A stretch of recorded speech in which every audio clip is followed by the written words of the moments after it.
Great. So let's get started. Thanks so much, Sunny, for being with us today. No worries. Sunny is officially, according to his LinkedIn, a technical consultant at Mission Plus. But I assume he's kind of playing somewhat of a CTO technical lead role. Sunny is a very experienced engineer. He's been leading engineering at various startups, and before that at various software agencies in Singapore, Right. and studied IT, if I'm not wrong, at Temasek Poly about over 10 years ago. Yeah. So Sunny has a wealth of experience and has offered to come and join us for Q&A today to share his experiences and insights. And our students have prepared some questions, and super excited to have you here today, Sunny. Thanks for being with us. All right.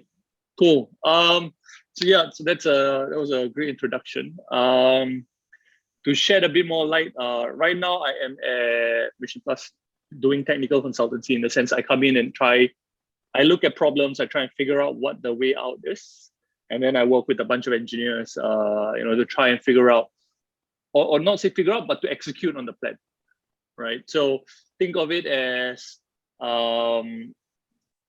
in cooking, right? Like I think that the best analogy I have for engineering, it's a lot like cooking, right? My wife cooks a lot, and then I join her. So usually she is a technical consultant, right? She will figure out like, okay, we're gonna make brownies today, and we're gonna put rum in there. I'm like, okay, how do you put rum in cooking? She'll be like, okay, yeah, so let's prepare it this way. Let's do these things, and then we will get there.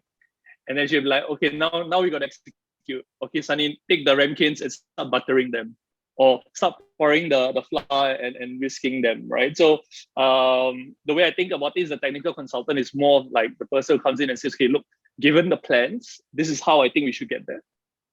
And then we bring in the engineering team to come and say, okay, look, I can take these pieces and I can work on these problems and I can realize them, right?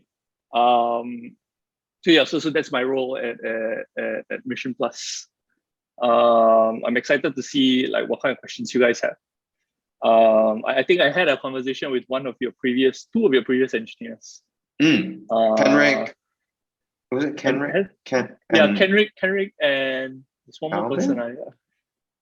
I think so. Jeremy. Yeah. Jeremy. Oh, yeah. So they came in, and then they had a couple of questions that were interesting questions that I asked myself, right? So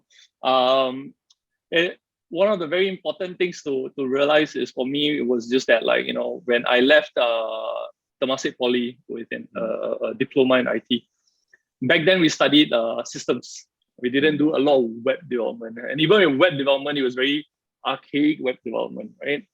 And then did the whole army thing, and then went into SMU, and then I dropped out, right? Now, interestingly, I had to go through a bootcamp journey myself, trying to understand how to do web development from a systems engineering background, right? And it's a completely different field. You do not ask the same kind of questions generally. And I guess one of the first questions, I think it was Jeremy who asked me, like, I'm looking at finding a language that, to pick up, what's the best language in the industry? And I've gone down the rabbit hole dozens of times, right? Like once in a while, I still go down into that rabbit hole, right? And I think the best answer to that is you pick anyone, right? Most of them, like, technology has come to a point where, like, hardware baselines all the tech to a certain caliber, and the problem space that you may be solving these problems for, right, are not so advanced that the language will play a key differentiator in the performance of your project, right? So a lot of time people say, no, I want to learn. I remember it's Jeremy, because it's very, very interesting to hear. So he's like, look, I want to learn C or C++. I'm like, wow, okay, that's a very hardcore language. It's very down to the metal. Then it's like, yeah, because performance is a key concern. I was like, yeah, it is, but not at this stage, right? So it's kind of like saying, like, I want to boil water, and then I go and build a whole furnace, or I use a whole furnace to just boil a cup of water, right? You're using something very powerful that a kettle could have done the work for, right? So one of the lessons that I learned, because I went into an apprenticeship, and then my boss there, he gave me this advice, and he said, like, look, pick the language that allows you to learn the space, the ideas around web development, more than learning about the nuances of the language. Right? So C has got a lot of nuances that you have to learn in order to become proficient. But if you abstract all of that away and you go into a language, so at that point in time, I did Ruby on Rails, right? A lot of magic going on under the surface, a lot of code generation going on. But it allowed me to focus on like, okay, what are some of the best practices, MVC practices? Okay, what do they look like? What are they? Why do they exist? It allowed me to focus on design patterns. When I talk about design patterns, I'm not talking about like UI design. It's a more of engineering patterns, right? And that allowed me to hone in on all of those skills, those fundamentals first. And then I could take this to any language. I now can learn Python. Next year, I can learn Java. I can learn JavaScript. I can learn a whole ton of languages, right? But the foundation was the core piece. So I don't know what Rocket is teaching. I think it's JavaScript, right? We do focus on JavaScript, but we actually try to take a similar philosophy. Yeah, the focus is not learning language or even web development. The focus is learning the concepts that comprise applications in general. Front-end concepts, back-end concepts, infrastructure concepts, algorithmic concepts. Yeah. Exactly. So what I would say is that, pick any of these languages. Generally, I've had very good success with JavaScript. A lot of materials are out there. The community is very strong. As long as you do not fall into the trap of like searching for the best libraries, you actually do quite well and you can go quite far with JavaScript, right? Now, then the question becomes, what do I learn about JavaScript? I say focus on like design patterns for JavaScript. Try and understand some of the nuances of JavaScript, right? That you may fall on. And I think like a good book would be called You Don't Know JavaScript, right? You Don't Know JS. I think it's called You Don't Know JS, right? So that's a fantastic book. I myself use that book quite often to pick up and try and understand some of the intricacies of the language, right? But I do not learn them to try and improve performance. I learn them because I want to understand what are some of the pitfalls in the language, because you can shoot yourself in the foot sometimes. So one of the main advice, I think I came in and I told myself that like one of the main things I wanted to emphasize is like, do not go down the rabbit hole of like, what is the best language? The best language is the one that you can use, the one that you understand most, and the one that is right for the stage that you are at in terms of your learning. Picking a lower level language, lower level in the sense that it's closer to the hardware,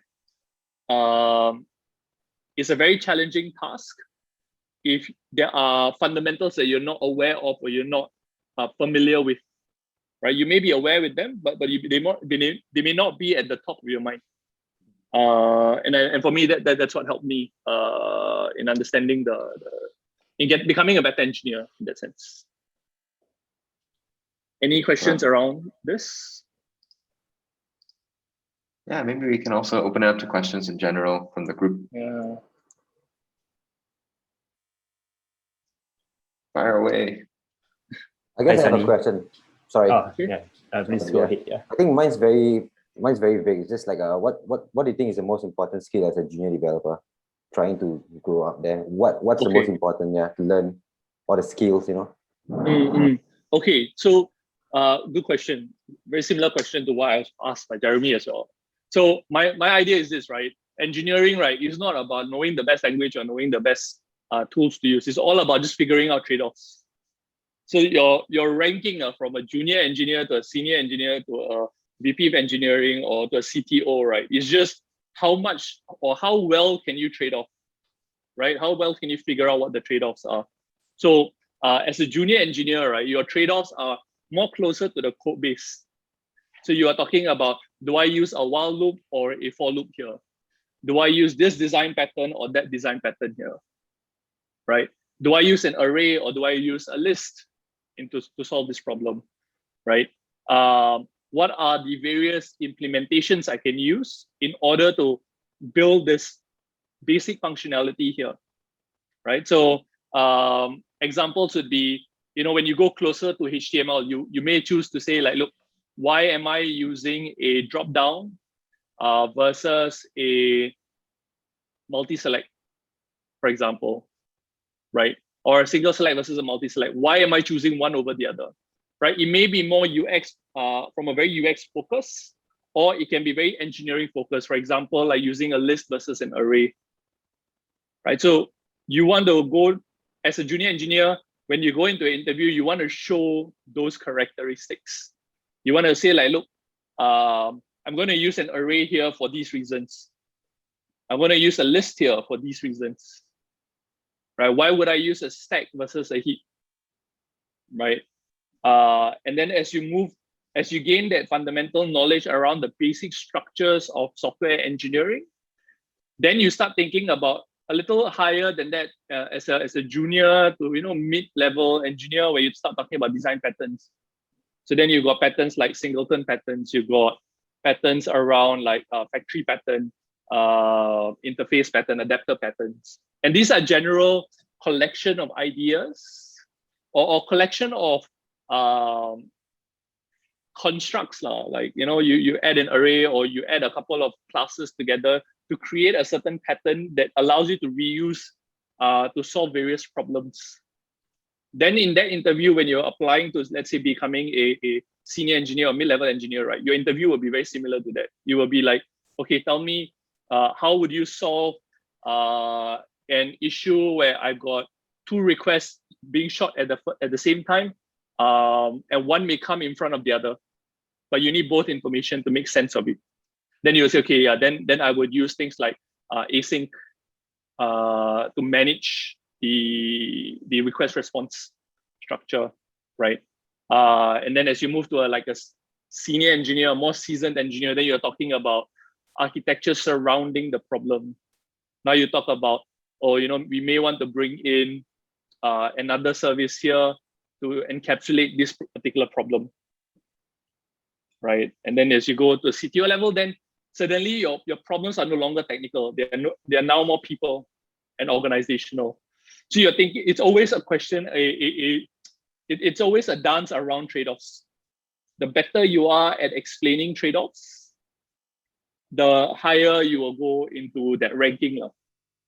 Now, this does not mean that you can read all the trade-offs and then suddenly you are senior engineer. Some of these trade-offs are very nuanced, and it is just an exercise of being there for a while, right?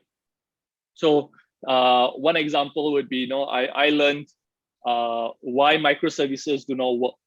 I don't know whether you guys have understood what microservices are, but over time, after building a ton of microservices, I came to realize, okay, why, in which scenarios do these services not work, right? And it's just a function of time. You cannot game it or speed it up, right?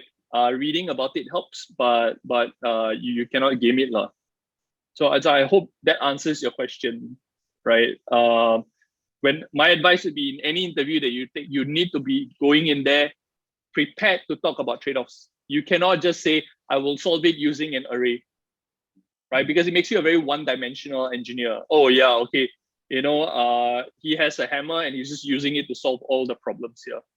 You want to show you got a repertoire of constructs in your knowledge to use to solve the same problem. And you know how to decide between which constructs to use, right? And generally you will shine above other engineers when you start talking about it in that manner. Yeah. Thank you. I think Jikon had a question. Oh, yeah. I just had a question, I think, in a similar vein to what you mentioned. So I think, as mentioned, you are a technical consultant right now. So I'm just wondering, at what stage do you feel that you are confident enough to act as or rather give technical consulting services to maybe other firms or startups? And how do you get there? Is it just through being exposed in a variety of different so-called engineering practices, or how is it like for you? Yeah, just okay. So honestly, you can be a consultant at any. My first job was as a consultant as well. right? It's just that I was not, there was a very small subset of problems I was solving. And in that scenario, I was a consultant at the code base level, right? So I would have a team lead who will tell me, okay, Sunny, I need you to go and build a module to help with signups. Okay, then I will talk to the lead and I'll say, okay, this is what I will do for the sign up feature, right? And now it's a different conversation, right? Now it's more like, Sunny, I've got a problem. I want to allow people to use cryptocurrencies to make payments at fair price. That's just the statement, right? Now you can include signups, you can include database stuff, you can include microservices that I need to design, audits that I need to run, right? So and all of that you get exposed to slowly as you get better. So for me, my journey was, my first job was to actually work only on signups. Like every client that we had, the only component I focused on was just signups. So I did a lot of signup pages. Then eventually they brought me in and they say, okay, look, let's build a module around managing some parts of some classes here, right? In some cases, it was product lists. So just your CRUD stuff, right? Your create, update, delete stuff. And then I got further abstracted away from that. And then now I was building high performance software for a trading firm, right? And that became a different dance altogether, right? Where now I was thinking about concurrency and parallelism in software, right? And then from there, over time, I tackled a bunch of other problems. And then eventually I arrived here where now I'm like, okay, look, I've solved a ton of problems, whether it's in IoT or in data. I have this wealth of experience that makes me more well-rounded to go and figure out what the answers are, right? And ask the right questions to get to an answer. I may not have the answer immediately, but the idea around being a consultant is that you have the breadth of experience to understand, like to be able to smell where the problem is, right? And that takes time. Takes a lot of time for you to like build up. And then once you're there, then you become a very good technical consultant in that sense.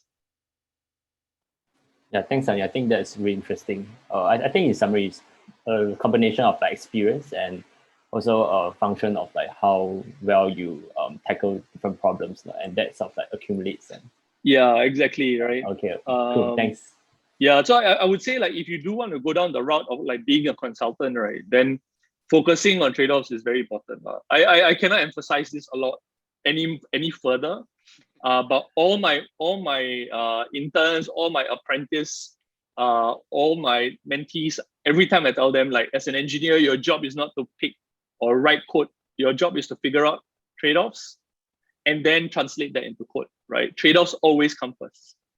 So focusing on your own learning in terms of understanding the trade-offs will make you a better engineer, right? Much better engineer than most people.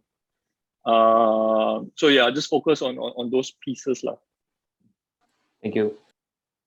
I guess speaking of being ready, right? Like my next question would be like, when do you think along your learning journey, would you know you're ready for a job? Like,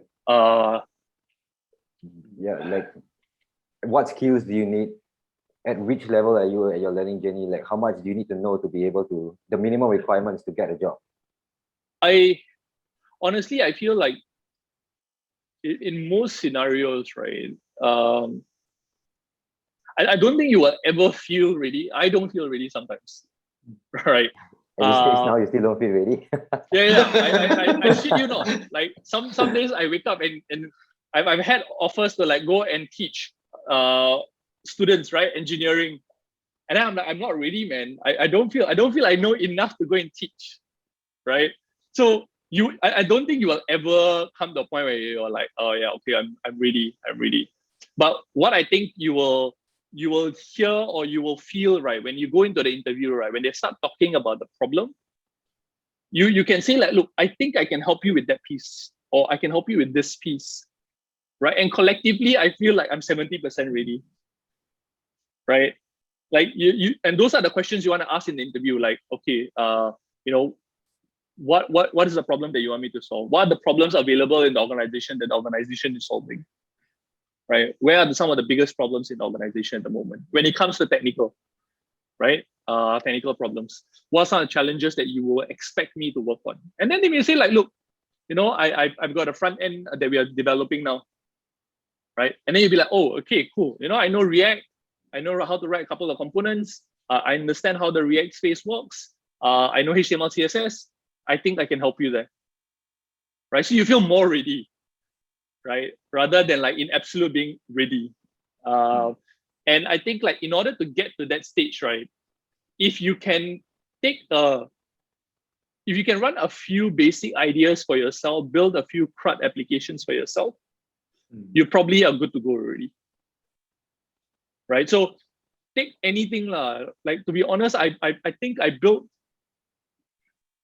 12 basic CRUD applications for various scenarios from scratch, just over and over again, right?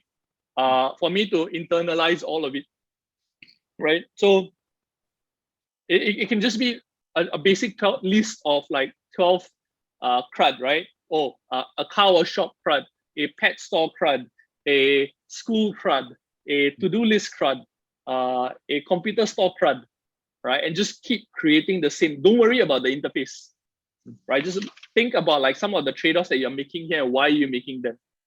And like, I don't know whether you guys suffer from it, but early in my days, right, I used to suffer from a certain type of anxiety around writing the wrong code, right? And it became a bit unnatural in the sense that like it was almost as though the computer will blow up if I wrote the wrong code.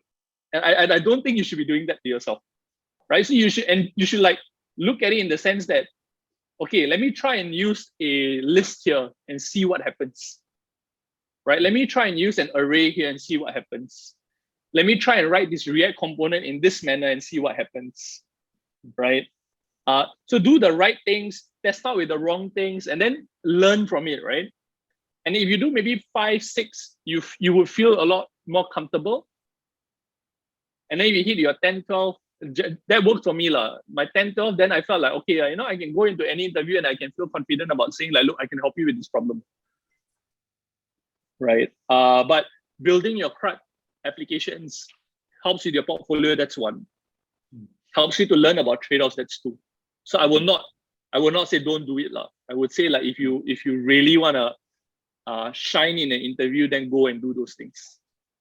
Right? Because it gives you material to talk about, right? Like if let's say you worked on maybe 1 or 2 projects, and you go into an interview, then there will be like to the interviewer, it will seem as though your experience is very scoped up in a very small space. But if you have worked on like maybe 4, 5, 6, 7, 8, 9, 10 projects, then you can say, look, in project 1, I actually used an array, but in project 3, I used a list, and then I realized that the list does not feel right. I don't know what it is, but it did not feel right. Right, so it allows you to create some sort of narrative, some sort of conversation around the trade-offs that you're making while you're writing software, right? And then a senior engineer would, because like to be honest, if you were to come and interview with me and you say, Sunny, I want to talk to you and I want to get hired, right? I will assess you on your trade-offs. I will ask you like, okay, you used a list there, right? Why did you not use an array? If you can answer me well, right, immediately that's a very good check mark against your performance, right, in the interview. But if you tell me, no, I don't know, I don't understand, then I'll be like, okay, look, it feels as though you have not had enough experience in figuring out what are the right tools to use. Because I myself, having run teams, have been burnt by engineers who have one hammer and then they just run around and use the same hammer to fix all the problems, right? And then that's not the way it should be. You need to be a lot more malleable in terms of like, okay, I've got all of these constructs in my arsenal of things to use, and I can use any one of them. I understand them intrinsically, and I can use them to solve your problems. And once you arrive at that state, right, then you can feel more ready, So I hope that answers your question to some degree. It does. I think the most part for me especially, is like self-doubt. I have a lot of self-doubt in me. Like, yeah, you speak about the CRUD application and stuff. I've been building them, but every time when I get like towards the end of it and like, okay, I'm so excited to apply for a job, but then it's like this force just pulls me back and like, oh, I'm not ready. So you gotta do another one. So the thing is, right, like my advice would be this, right? Take all the interviews, like any interview that you get to, right? Go inside, because even interviewing is an art, lah. I shit you not, the interview process in any engineering organization at the moment, right? Yeah, or in the industry in general, it's quite broken. It is very, very diverse in the sense that there are good interviewers who know exactly how to talk to you and what to ask you. And then there are completely shit interviewers, right? Who are just there, right, to like put you down. And you will meet all of these people. I can guarantee you in your career, you will meet all of these types of people, right? But the thing, the point that you do not want, the trap that you do not want to fall into, right, is to use the guy whose sole purpose is to throw you down, right, as your benchmark, right? So you need to go in there with an understanding around the role. You need to go in there with an understanding around what a good interview looks like. Because if you fail at a good interview, right, you will still come out feeling like, okay, I've learned a couple of things that I need to improve on. I'm going to use that to improve on my next interview, right? But, you know, going through interviews, and I've been through them myself, right? I've been through a few shit interviews where I come out of it and I'm like, look, he was just there to stroke his own ego, right? Not to help me succeed. Generally, good interviews would look like I went in there, I did not do well, okay, but I learned a fuck ton lah, right, about what I don't know. Yeah. So even if you're unsure, right, I say take the interviews, go inside. At the very least, right, you will learn one or two things. You will learn whether the organization is shit because they push shit people to interview you, or you will learn that it's a good organization. You just need to improve on a few things. And then you come back, put down to your list, read up a couple of articles, try and understand what trade-offs you're trying to make there, and then improve on your next interview, right? So what I would advise, generally, I advise everyone that take a few interviews with organizations you don't necessarily want to join. I know it's quite fucked up to say this, but you want to go through those interviews to get the muscle memory going around what an interview process looks like. Like we can have mock interviews, I agree, but the pressure is not real. Yeah. Right? It's more like, okay, I can ask you a bunch of questions, I can understand your know-how, but really the proper experience, right, comes from go into an interview, take any interview that you can get, run through it, make sure you reflect on the interview later. Where did I go right? Where did I go wrong? What did I do well? What did I not do well? Right? And if possible, ask the interviewer to give you feedback. So generally, that's what I do. I give feedback to candidates, whether they ask for it or not. But take that as an opportunity to learn as well, because interviewing is an art. It's not as though like, you know, you've read all the documentation for Java or JavaScript and suddenly any interview you go to, you will succeed. No, it's not. Like there are good interviewers and bad interviewers, and you shouldn't allow the bad ones to like influence your abilities lah. Yeah. So take any interview lah. Don't stress. Just put myself Whether out you, there. yeah, you have to. It's like dating lah. You don't know what will happen, right? It's like Tinder, right? The more you swipe, the more you. So it's a numbers game lah. Sometimes it's a numbers game. And you will realize, like I personally feel, right, there are a lot of very solid, very good engineers, right, who always thought of it as, oh, I'm a good engineer, so therefore I can ace any interview, right?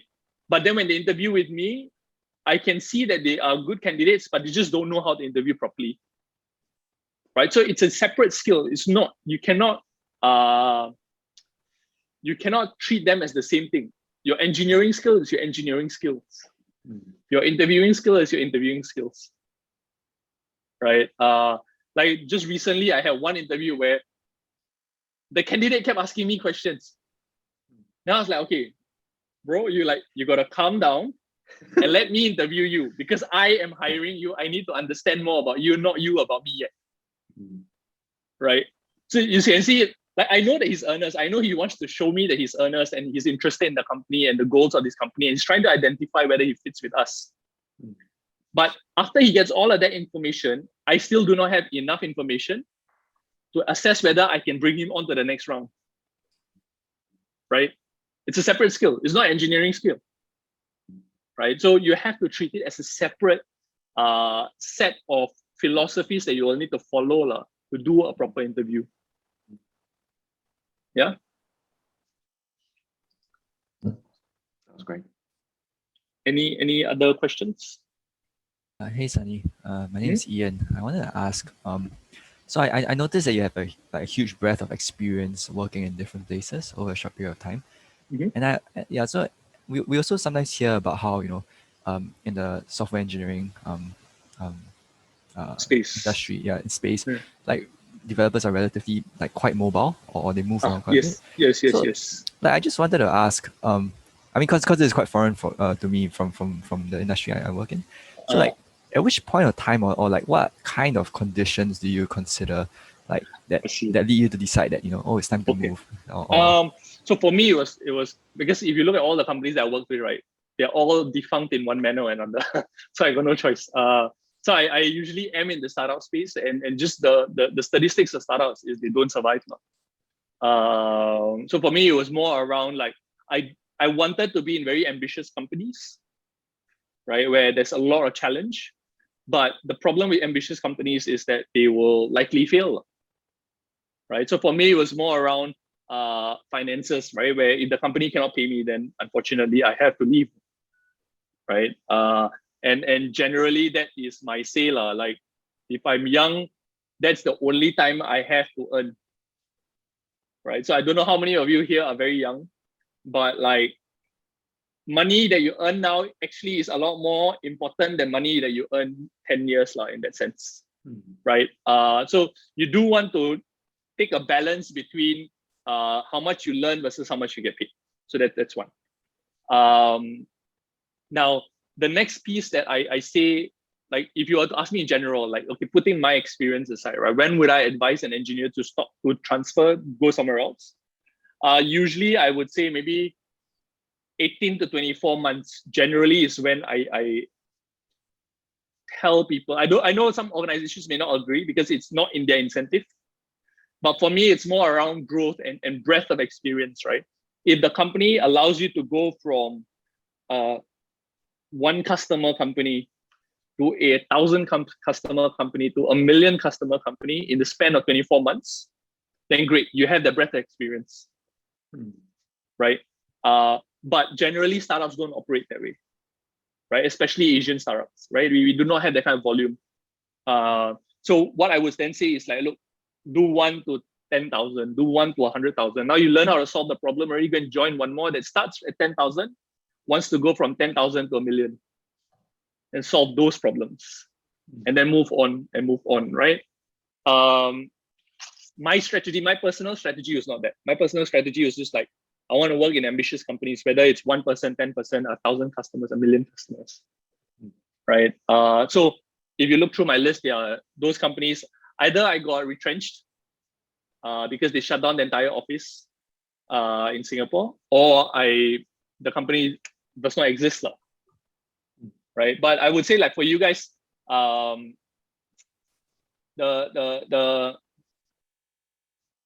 I have an engineer in my previous company, right? So I was advising her, telling her like, look, solve these sets of problems here, and then you have to leave, because the company will not move to a state where you can learn how to solve this other set of problems that comes next, right? And you have been here, maybe 18 months, 24 months, 36 months, whatever, right? You do not want to kneecap yourself so soon, right? Which is why I tend to disagree, and people tell me like, oh, I know we want to give a 4-year vesting cycle for our startup employees and so on and so forth, because like you're not aligning yourself to the growth of the engineer, right? And that comes because you have to be able to present the engineer with problems, a specific set of problems that the engineer should be working through, right? So generally, that's what I tell my siblings or my cousins. They're like, look, if you feel like you are solving the same problems over and over again, and nobody in your company is looking at maybe transferring you to some lateral position or whatever, then don't kneecap yourself. I mean, when you're young is the only time that you get to do all of this, right? Later, when you grow older, liabilities of kids and family, age even, right, impairs you in your ability to move, right? So when you're younger, do it like, and that was my philosophy. Like, I'm young, I've got enough time. I will just go and see what's out there, right? Learn how to work with different types of bosses.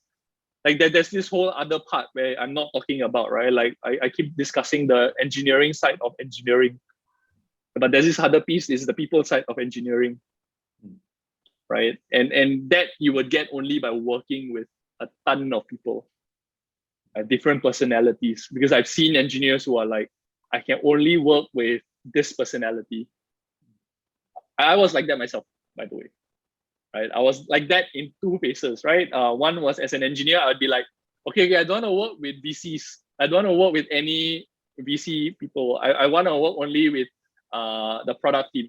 I don't want to work with designers. I only want to work with the CTO, right? So I was like, I had a slant to myself, right? So I was like, okay, I cannot work with this type.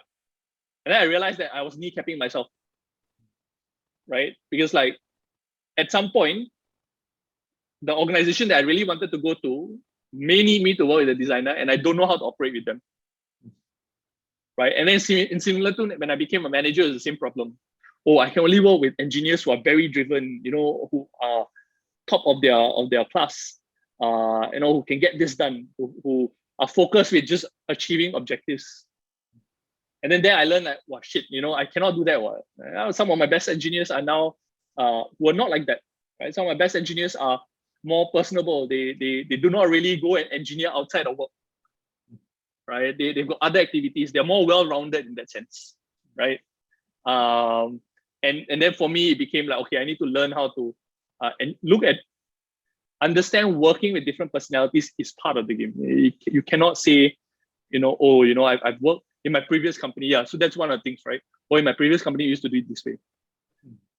Then go back to your previous company, like, why are you telling me this, right? So the exploration is required. I feel like the exploration is required, right? Again, coming back to dating, right? You need to date various types of people to understand what kind of person that you actually want to settle down with, or whether you don't want to settle down, right? Like, up to you. So for me, I think it's very similar in experience. Yeah. I have a related question about that experience working with diverse engineering teams. When you're interviewing, what do you think are signs in companies that have like great engineering culture? And then follow-up question on that would be like, what companies do you look up to that have strong engineering or product and technology culture? Okay, so culture can be defined in various ways. Right? Culture, I feel like having been on the manager side, right, can be very technical culture where engineers enjoy diving deep into problems and contributing back to society, right? So that can become one type of culture. The other kind of culture is more around like, is the organization, do they care about me as an individual more than just my skills? Right? So you have to go into the interview to be able to suss out what these are. But let me give you some examples, right? Good culture, organizations with good culture, usually when you go into the interview and you leave the interview, right, what you will learn is that they are trying to identify what is the best environment that they need to have for you to succeed, right?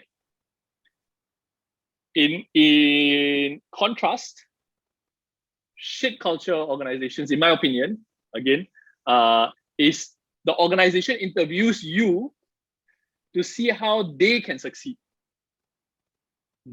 right? So what's the best version of you I need to assess so that I can get you into my team and I can make my organization succeed? I don't feel like, it's not like that trade-off does not exist. If I create an environment for you to succeed, naturally I would succeed as well, right? So I now have to identify and say, look, this is my current environment. I'm talking to you and I'm asking you questions around, like, for example, one of the main questions I have, right, is have you worked with any managers before? Who are your favorite managers? Who are your most hated managers?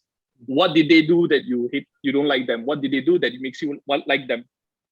Right. So then I'm assessing and I'm saying, okay, do I have an environment for her to succeed or not? Or for him to succeed in that sense, right? Other questions include like, can you tell me a bit more about when you actually felt in the zone when you're doing work? What did that look like, right? Like a good, and that one gives you a very good contrast, because sometimes the engineer would say, look, I like quiet environments. I like environments where you give me the problem, I take it, I go and figure out, I come back to you and I give you a solution, right? Where in some forms, right, the question would be more like, okay, this is our environment now. We're very fast paced. We're going to run here, run there. We're going to change things every day. We're going to talk to you every hour. Can you do it or not? I'm like, what the fuck? Right? You didn't even bother asking me how I operate first. And you have to be a bit selfish about it. To be honest, I feel like you have to. And so that's why I say like, that's one good indicator where once you leave the interview, right, you feel like, okay, they were asking questions around what it takes for me to be successful, right? Because then they care. Right? They care that I need to feel successful.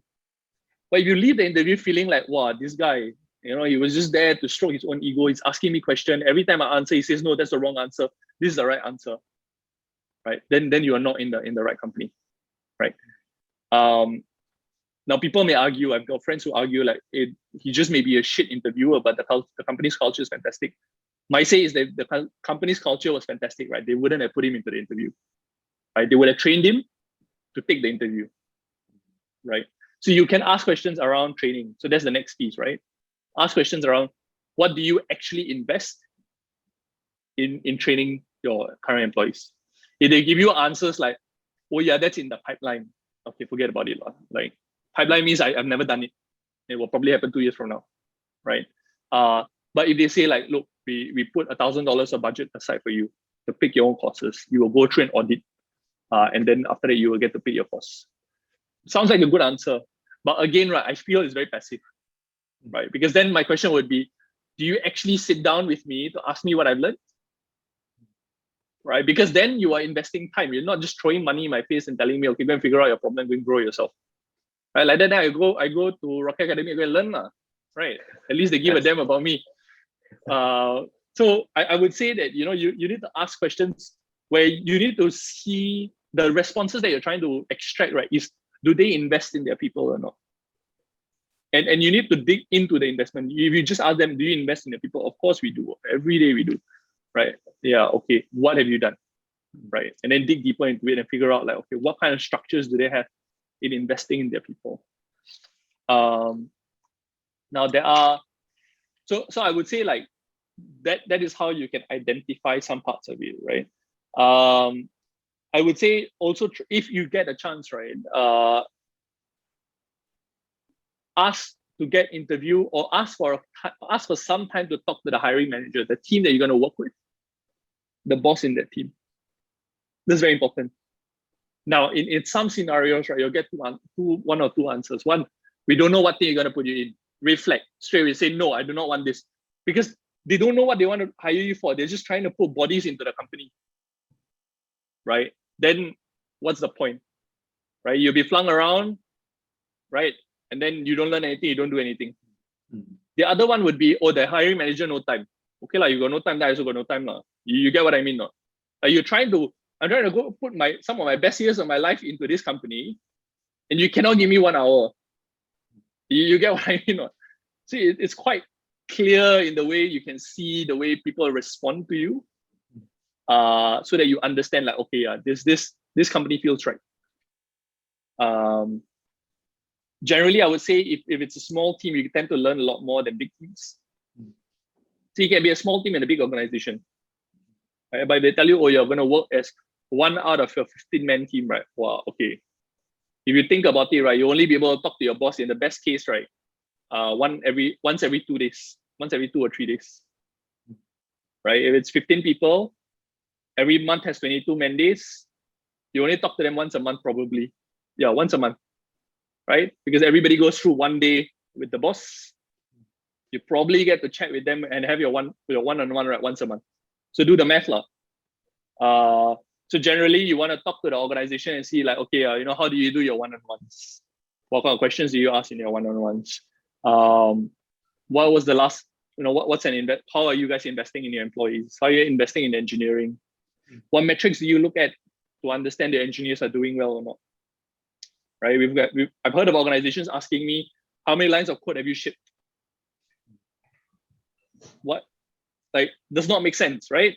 I can be highly inefficient, write a ton of code that could have been done if I read the documentation and written it in one line, right? So higher lines of code, does that mean I'm more productive? I'm a better engineer? Maybe not, right? Low amounts of code, maybe I could be slacking, I'm not writing enough. So you want to look at even the metrics, right? How do you assess your engineers?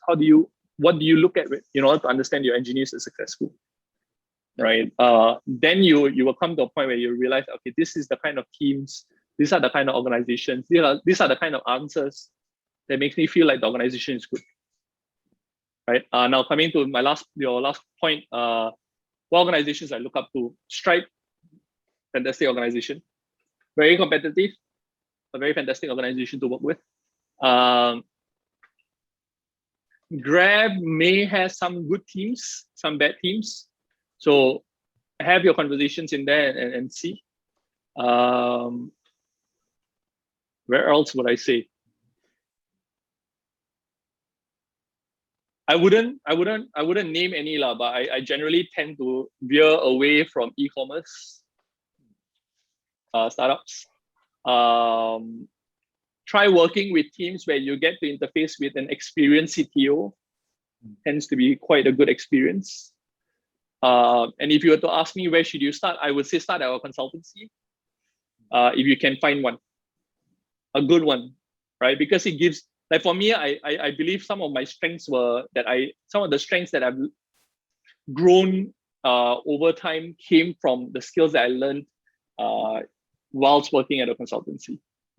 The only reason is because I'm doing the same thing over and over again. It's boring, yes, but I do it for like 18 months and I've internalized all of it, right? So in my first company, I built small MVPs for startups. And then I had to build 15 MVPs in a span of 12 months, right? And that really inculcated like, okay, I could practically be half drunk and deploying on Heroku, right? Like after you were there, right? Like there were days, I'm not kidding, we were like completely stoned, we were drunk and all that, we were still writing code, we were still able to do it because we've just done it so many times, right? So I would say, consultancies tend to have that part very well. They do it very well because your success means the client's success, right? So they invest a lot of time in making sure that they groom you. So that's one kind of good place. Organizations that have very good L&D and hiring teams also tend to do very well. So which is like your Grab and all of that, because they've got structures for you to move up the rank. So look at the metric, ask them like, do you have a skills matrix that you look at to figure out where your engineers stand? More than just the years, right? Then you can identify some of these good companies. I'm sure they are, I'm sure. But if you are interviewing and you want to know whether it's a good company or not, what have I heard about them, then you ping me directly and I can tell you personally. But generally, I would say your Grab some teams are good. Foodpanda is also, I feel it's good because a lot of my mentors are there. A lot of my good friends are there. Shopify is another good organization that you should apply to, right? And some of the smaller startups will be good places. Yeah. Hi, Sunny. Zephyr. Yes. Based on what you have, based on what you have seen and experienced, right? What do you think is the importance of a uni degree? Like not just CS degree, but just in general a degree. I don't have a degree. Job and progression. Yeah, that's why I thought you were the good person to ask. I don't have a degree. Unfortunately, right, at currently, I feel like a degree is required for you to get through the door. Very unfortunate, but what I've realized is that in the absence of a degree, right, getting through your first few doors may be harder, but after that, it becomes equally as on level with anyone else. right? So, which is why I say like your first few companies that you work in, right, will probably define how you will operate for a majority of your career already, right? Because if you get to work with shit bosses, then you will always be mistrust. You will always not trust your bosses. If you work with good bosses, then you will always trust all your bosses, right? It's like it builds that muscle memory in you. So what I would say is that, like, given that you do not have a degree or you do not have a relevant degree, right? Society has come to accept it in general. But there are teams that say like, look, you don't have a degree. It's very hard for me to justify to my boss, why am I hiring you? But it's only for the first few companies that you work with. The first few companies in your resume, right? Because you're not proven. That's why the degree is there. It's just to prove that this guy understands what's a for loop, right? Like in its truest sense, that's what it is saying, right? It's not a guarantee of anything, right? It's just the school saying, look, I tested this guy. He knows what's a for loop. That's it. But you can prove it in various other ways, right? You can make open source contributions. You can go through a few jobs, right? And you have good references in your portfolio. Then all of that can take away the weight of a degree. What I would say is that over time, you do want to go and explore and figure out what degree you want to take. I'm taking part-time. That's what I'm doing. I'm taking my master's now, right? I'm taking it part-time, right? But I only do it out of pure curiosity, right? It's not a must-have. The way I think about it is that, you know how a lot of companies are now advertising, you don't need a degree to join us, right? And all of that. But I still feel the higher rank you go, the more people you have to manage, the emphasis of the degree becomes heavier, unfortunately, at the moment. Like society has not moved to that stage. Which is why I'm pursuing the master's, right? Because then if I go and join like a bank or I join a very large team, the degree is just a foot through the door. Otherwise, they will just ignore my portfolio. Right? They got no proof of any sort.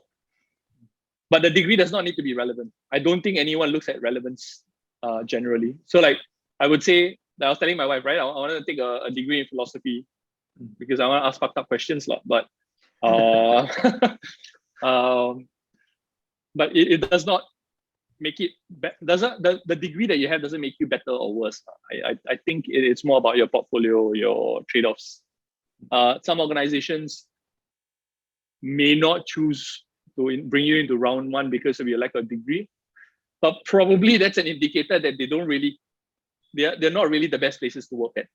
Do you get what I mean? Like it is an indicator, right? So that's why I feel like, yeah, I don't think you'll lose out. In the grand scheme of things, you won't lose out.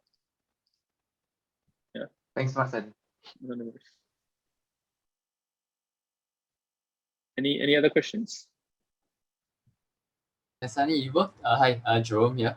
Hey, hi. Thanks for your time. Yeah, you worked previously in like data teams. I'm just wondering like what's the difference between like, because we are seeing like, increase in data, then like the data software engineering teams. So just wondering the difference between that and like, normal. Let's say to put it into context of, let's say, just any product. Okay. I would say, right, that data engineering is a branch of software engineering. So you cannot jump straight into data engineering and expect yourself to be a good data engineer, right? Because it is software engineering at the end of the day. Fundamentally, it is software engineering, right? But it's just that you're solving data problems, right? In perspective, you also have product engineers who are solving product problems using software engineering, right? So the way I think about it is, as in your early days, right, you need to focus on focus on software engineering problems first. Then you may say, look, I feel more interested in solving product problems because I enjoy thinking about the customer, right? Then you say, okay, yeah, you know what, I want to do product engineering. Maybe you'll do a lot more front-end work. But you really get to enjoy it because you ask questions like, look, if I was a user on the platform, how would I do this? Right? And you bring that back into your engineering practices, right? And you ask the right questions. Then there are engineers who enjoy highly complex technical software problems. For example, like, how do I lay out, like for me, that's where I am. How do I build infrastructure and software that allows me to scale from cost-effective manner. So from 1 user to 1,000 users, right? 1,000 users to 1,000,000 users. Right. So my space is that, right? I like infrastructure engineering. I like thinking about servers, and I like thinking about load balancers and all of that. Right. Then you have some of them in between, right? Your backend engineers, they enjoy solving problems, they enjoy looking at complex ways or complex issues within infrastructure or within systems. Right? They don't really care about front-end engineering or customer-related problems per se. So then they can say, okay, look, I want to do a lot more backend engineering. I want to work more with code. I do not enjoy working a lot more with front-end methods, right? Customer-facing methods. Then you have guys who enjoy data problems. Now, this is a new breed, right? Because of the proliferation of data in tech. So these guys or girls, what they are thinking about is, look, I want to look at data. I want to get insights from data, right? I enjoy looking at insights from data. I don't really care whether my customer is happy or not. I enjoy looking at data problems. Then you say, okay, look, I want to branch into data engineering. I want to learn some of the data practices. And for that, then you need to learn like your SQL. You need to understand some of the distributed data infrastructure problems. And then, recently I was in IoT as well, right? So then firmware engineering is another piece. Some people may enjoy working with hardware, but they're all branches. They all branch from like your core concepts that support software engineering, right? It doesn't mean that you go and do front end. You won't need to deal with for loops or while loops or arrays or lists. You will still need to deal with it, right? It doesn't mean backend. Maybe infra you don't need to because it isolates you. But infra has a whole layer of other problems. You need to deal with network problems. You need to deal with availability problems and so on, right? So it's a separate branch. Then data is the same thing, right? You still need to deal with the arrays. You still need to look at how to iterate through your data sets, how to build the infrastructure and so on and so forth. IoT, same thing, right? So I would say do not go down the route of picking a specialization until you've tried all of them. Right? Which is what I did. I went into software, core software, did a bit of consultancy. I went to this HFT where I did quite a bit of like systems engineering. We learned how to hack Chrome, for example, right? Then after that, I went back into software. Then I went to data. Then I went to IoT, right? And like this is after being in the industry for 7 years, I think. I'm still experimenting, trying to figure out what is it I enjoy, right? So don't put that kind of pressure on yourself to say like, oh, I want to be a data engineer right now. It's good if you do. My worry is that you tend to have tunnel vision if that happens, and you won't know what's out there. You see, that's the thing. But if you really, really feel passionate about it, then kudos go for it But try a bit of everything, and even more so in like on your own. Like if let's say you are really interested, right? I say a good hallmark of whether you would be able to do it, right? Is like tell yourself, look, I will try and read up and understand and learn and experiment with this, right, for a month. If you can consistently do it for a month, right, then maybe you got a chance at having it as your career.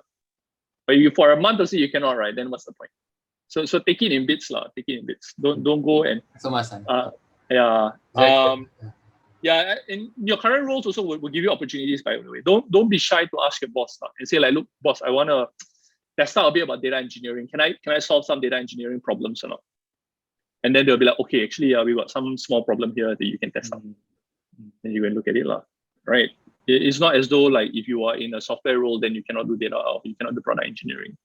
Maybe product engineering you cannot because there's a lot of there's a lot of context that you need to transfer about the customer. But generally, I say no harm in trying, and then slowly transition yourself into like the roles that you want to have. Thanks so much, Sunny. It's very clear. Like you answered like many questions that I would have followed up with. Thanks so much. Okay. Thank you. Yeah. so much, Sunny. I think in the interest of time, we need to, unfortunately, we have to stop here, but that was super helpful. And I think everyone gained a lot of value from that conversation. Yeah, so I think you have my LinkedIn. If you have any questions, just ping me directly, then I should be able to answer. Would you have any final advice for our students who are making this career switch into tech? I think it's a good choice. Regardless whether you decide to become a software engineer or not, now you have a very powerful skill in building whatever the fuck you want, right? But don't, like, if you do decide to choose a career in this or make this your career, then always emphasize on trade-offs. Don't skip that piece, right? And I think you should do fine. Thank you so much, Sunny. All right, man. It's great having you. Thank you. Bye. Cheers. Have a good day. Thanks for being with us. Okay. No worries. Bye. See you.